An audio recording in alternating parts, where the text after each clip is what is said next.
رب تبارک و تعالیٰ فرماتا ہے لا تقنطوا من رحمت اللہ، اللہ کی رحمت سے نا امید مت ہو. ان اللہ یغفر الذنوب جميعا انہ هو الغفور الرحیم، بے شک اللہ سارے گناہوں کو معاف کرے گا، وہ غفور و رحیم ہے. یہ آیت غریب مساکین ہم جیسے جو نیکیوں کے غریب ہیں، گنہگار ہیں، ان کے لیے ایک بڑی حوصلہ افزا آیت ہے. رب تعالیٰ نے یہ فرما دیا کہ نا امید نہ ہونا، اللہ کی رحمت سے نا امید نہ ہونا. اگر کسی نے نا امیدی کی بات کی تو کفر ہو جائے گا. جیسے کہ تفسیر میں دو بھائیوں کا ذکر ہے کہ ایک اس میں سے نیک بندہ تھا اور ایک بہت گنہگار تھا. دونوں بھائی تھے. جو نیک تھا وہ اسے سمجھاتا رہتا تھا کہ تو باز آ جا اپنے گناہوں سے، توبہ کر لے. تو کہتا کہ ٹھیک ہے میں توبہ کر لوں گا، باز آ جاؤں گا. ایک دن اس نیک انسان نے، نیک بھائی نے اپنے اس گنہگار بھائی کو کیا کہا، تو نے اتنے گناہ کر لیے کہ اب خدا بھی تجھے معاف نہیں کرے گا. یہ جملے بہت سارے لوگوں کی زبان سے نکلتے ہیں، تجھے اب خدا بھی معاف نہیں کرے گا، تجھے خدا بھی نہیں بخشے گا. تو یہ اس کی زبان سے نکلا اور دونوں کی موت ہوئی. حدیث پاک میں اس کا ذکر ہے. انہیں اٹھایا رب تبارک و تعالیٰ نے، اور ان کا جب حساب ہوا تو ان میں سے نیک بندے کو سب سے پہلے اٹھا کر کے پوچھا گیا تو نیکیاں تو کرتا تھا لیکن میرے ایک گنہگار بندے کو تو نے مجھ سے نا امید کیسے کیا؟ کیا تو نے میری رحمت کو ناپ کر کے دیکھا تھا کہ میں کتنے لوگوں کو معاف کر سکتا ہوں، کس کو نہیں کر سکتا؟ رب تبارک و تعالیٰ سے کسی کو نا امید کرنا یہ مولا کو جلال میں لاتا ہے. اللہ رب العزت نے صرف اس جملے کی وجہ سے اسے جہنم میں ڈال دیا. جو نیک تھا، آلریڈی نیکیاں کرتا تھا، لیکن اس نے کہا کیا، اللہ بھی تجھے معاف نہیں کرے گا. تو اپنے آپ کو پاک سمجھنا اور پھر دوسروں کو یہ کہنا کہ اسے خدا بھی نہیں معاف کرے گا، معاذ اللہ. رب تعالیٰ کے معاملات میں دخل اندازی نہ کرو. وہ غفار ہے، کیسا ہے وہ جانتا ہے. وہ غفور ہے، کیسا ہے وہ جانتا ہے. ہم میں سے کسی کی یہ طاقت نہیں کہ ناپ کر کے دیکھیں اتنوں کو معاف کرے گا، اتنوں کو نہیں معاف کرے گا. یہ کیسی ہے؟ اسی طرح سے پھر اس گنہگار کو اٹھایا، اس سے پوچھا گیا کہ تو کیوں باز نہیں آتا تھا گناہوں سے؟ تو کہا مولا میں روزانہ توبہ کرنے کی سوچتا، میں نفس کی شرارتوں میں ملوث ہو گیا، شیطان کے بہکاوے سے گناہ میں چلا جاتا. پھر مولا ایک بات کا یہ خیال آتا تھا کہ میں بڑا کمزور جسم کا مالک ہوں اور تیرے عذاب تو بہت بڑے بڑے بھیانک ہیں، بڑے بڑے عذابات. مجھے ایسا لگتا تھا مولا کہ میرے کمزور جسم کو تو بڑے بڑے عذابات نہیں دے گا، کہ میں اٹھا ہی نہیں سکوں گا، سہ ہی نہیں سکوں گا. رب تبارک و تعالیٰ اس کی اس جملے سے خوشی فرمایا، یعنی پسند فرمایا، اور حکم ہوا کہ اس کو میری رحمت پر یقین رکھنے کی بنیاد پر جنت میں بھیج دیا جائے. معاف کر دیا گیا. عزیزان گرامی، رب تبارک و تعالیٰ نے قرآن میں جو فرمایا لا تقنطوا من رحمت اللہ، کسی بھی بندے کو کسی بھی عمر میں نا امیدی کرنا ہی نہیں چاہیے، مایوسی نہیں. جیسے بعض لوگوں کا ایک خیال ہے ہم تو بہت گناہ کر چکے، اب آپ صحیح کہتے ہیں مسجد میں آ جاؤ توبہ کر لو، لیکن اتنا کر چکے ہیں مولانا کہ کیا بتائیں، ہم کو نہیں لگتا ہے کہ اب ہم پاک ہو جائیں گے. رسول کریم صلی اللہ تعالیٰ علیہ وسلم کی بارگاہ میں ایک بندہ ایسی بھی آیا تھا، اس نے کہا میرے گناہ بہت بڑے ہیں، بہت زیادہ ہیں. رب تبارک و تعالیٰ کی طرف سے یہ حضور اکرم صلی اللہ علیہ وسلم کو وحی آئی، پوچھیں اس کو کہ اس کے گناہ سمندر کے برابر ہیں، سمندر کی طرح ہیں؟ تو اس نے کہا نہیں، اس سے بھی زیادہ ہیں. حضور پاک صلی اللہ علیہ وسلم نے اس سے پوچھا کیا تیرے گناہ پوری دنیا کے جتنے درخت ہیں وہ اتنے ہیں، ان کے پتوں کے برابر ہیں؟ اس نے کہا نہیں، اس سے زیادہ ہیں. کہا اس سے پوچھا کیا تیرے گناہ زمین و آسمان کے بیچ کی خلا جتنی ہے اتنے ہیں؟ کہا ہو سکتا ہے اس سے بھی زیادہ ہوں. تب رب تبارک و تعالیٰ نے فرمایا اے محبوب اس سے پوچھے کیا اس کے گناہ میری رحمت سے بھی زیادہ ہیں؟ تو وہ بندہ کہنے لگا میں نے رب کی رحمت کو ناپا نہیں، یقیناً اس کی رحمت پوری کائنات کو گھیرے ہوئے ہے، میرے گناہ اس سے زیادہ نہیں ہوں گے، تب اس کے لیے حکم آیا کہ مولا اپنی رحمت میں ہر گنہگار کو چھپا لے گا۔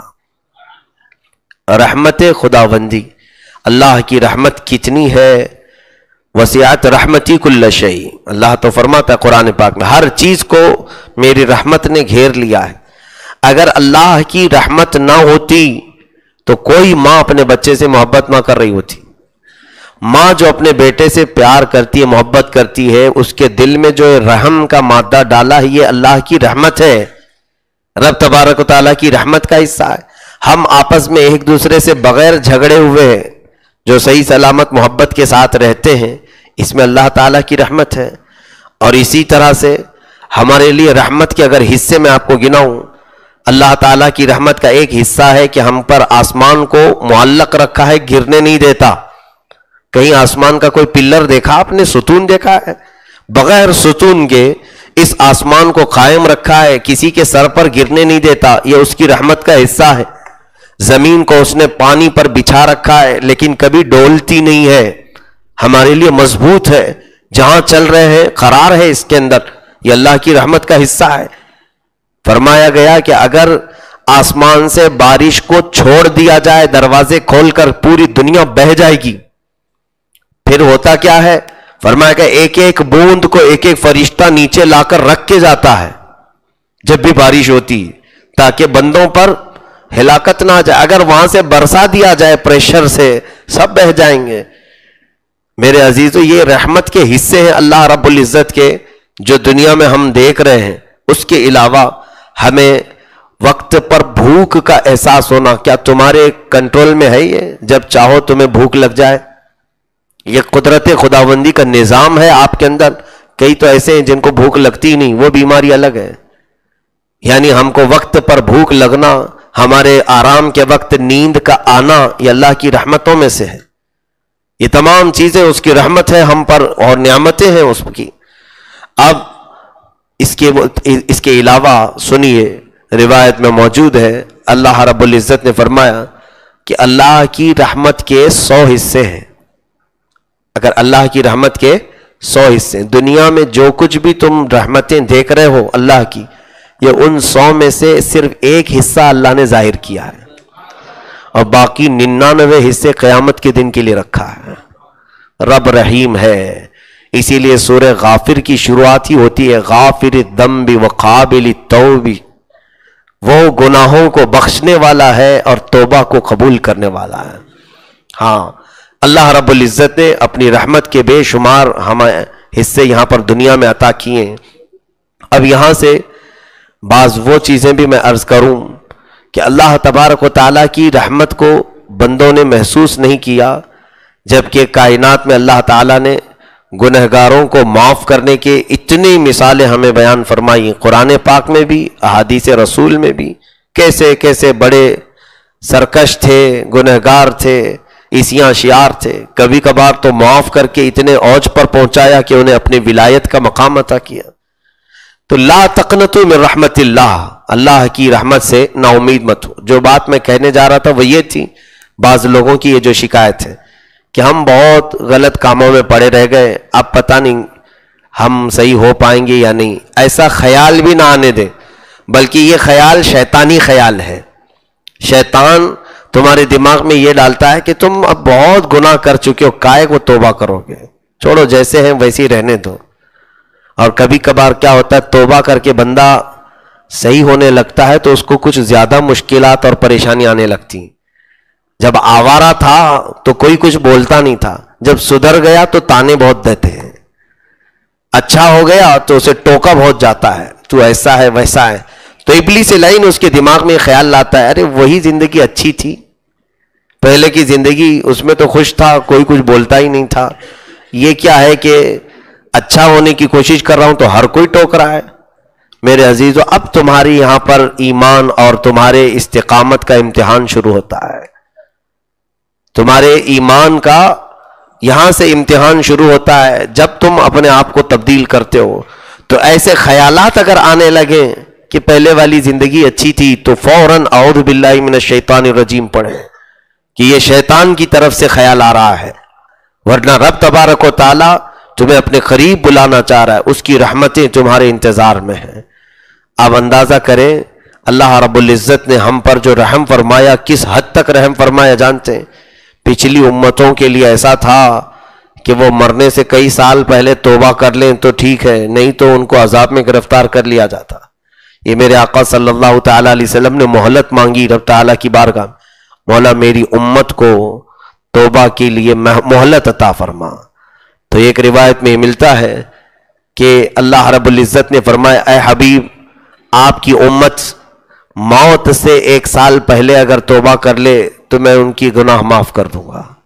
موت سے 1 سال پہلے رسول کریم صلی اللہ علیہ وسلم نے عرض کیا مولا موت کب آئے گی کسی کو اس کا اندازہ نہیں، 1 سال پہلے تک میری امت غفلت کی اگر شکار رہی تو اس میں اور تخفیف فرما دیں۔ رب تبارک و تعالیٰ کی طرف سے پھر اور رحم کا حصہ، رحمت کا حصہ فرمایا گیا کہ اے حبیب آپ کی امت اگر مرنے سے 1 مہینہ پہلے توبہ کر لے تو بھی معاف کر دیا جائے۔ اللہ کے حبیب صلی اللہ علیہ وسلم نے اس پر خاموشی نہیں بلکہ پھر اللہ کی بارگاہ میں سوال کیا مولا 1 مہینہ پہلے یہ بھی بہت لمبا ہے، اور مہلت دے دے میری امت کو۔ رب تبارک و تعالیٰ کی طرف سے تیسری مہلت یہ ملی کہ موت سے 1 دن پہلے توبہ کر لے، موت سے 1 دن پہلے توبہ کر لے۔ پھر میرے آقا صلی اللہ علیہ وسلم روتے رہے مولا 1 دن پہلے بھی کسی کو خبر نہیں، یہاں تک کہ رب تعالیٰ نے ہم پر اتنی رحمت فرمائی اور آخر میں ارشاد ہوا اے حبیب موت کے فرشتے نظر آنے سے پہلے پہلے توبہ کر لے تو بھی معاف کر دوں گا۔ اس وقت تک ہمیں مہلت دے دی گئی، موت کے فرشتے تمہیں نظر آ رہے ہوں اس سے پہلے پہلے اگر تم نے اپنے پچھلے گناہوں سے توبہ کر لیا تو تمہیں پچھلے تمام گناہوں سے اللہ بری فرما دے گا، آزاد کر دے گا۔ عزیزان گرامی، پہلے خود بھی نا امید نہ ہو اور دوسروں کو بھی نا امید نہ کرے مولا کی رحمت سے۔ رب تبارک و تعالیٰ کی امید دلائیں بندوں کو۔ اللہ کے حبیب صلی اللہ تعالیٰ علیہ وسلم یہی تو فرماتے کہ تم میں سے چاہے جس کے گناہ جیسے بھی ہوں وہ آئے بارگاہ رب العزت میں۔ قرآن میں کئی جگہ مولا فرماتا ہے شرک اور کفر کو چھوڑ کر اس کے علاوہ جو بھی گناہ ہوگا مولا اسے بخش دے گا، معاف کرے گا۔ صلح کرو، رب تبارک و تعالیٰ کی بارگاہ میں آؤ اور اسے منا لو اس سے پہلے کہ تم پر اللہ کا عذاب آ جائے۔ وَأَنِيبُوا إِلَىٰ رَبِّكُمْ وَأَسْلِمُوا لَهُ مِن قَبْلِ أَن يَأْتِيَكُمُ الْعَذَابُ ثُمَّ لَا تُنصَرُونَ۔ اللہ فرما رہا ہے عذاب آنے سے پہلے، گرفتار ہونے سے پہلے پہلے تم واپس آ جاؤ، پکڑے جانے سے پہلے۔ پھر آگے اگر پکڑے گئے عذاب آ گیا تو آیت کا آخری حصہ یہ ثُمَّ لَا تُنصَرُونَ، تمہاری پھر کوئی مدد نہیں کی جائے گی، کوئی مدد نہیں کی جائے گی۔ سوچو اللہ جب فرما رہا ہے مدد نہیں کی جائے گی تو اس کے بعد ہے کون جو مدد کرے گا؟ کوئی اس کی ذات کے بعد مدد کرے گا؟ تو اس چیز کا خیال رکھیں کہ ہمیں پتہ نہیں ہے کہ ہماری زندگی کی کون سی رات آخری ہے۔ ہر رات ہمیں توبہ سے رات گزارنی چاہیے۔ صبح اٹھو تو توبہ کر کے اٹھو، اور اپنے زندگی کے شب و روز میں ایسی جگہوں پر جانے سے بچو جہاں تمہاری موت آئے تو سیدھا جہنم میں لے جانے کا سبب نہ بن جائے۔ ایسی جگہوں پر اپنا وقت نہ بتاؤ کہ وہاں پر تمہاری موت آئے تو پھر تمہیں عذاب کے ساتھ اٹھایا جائے۔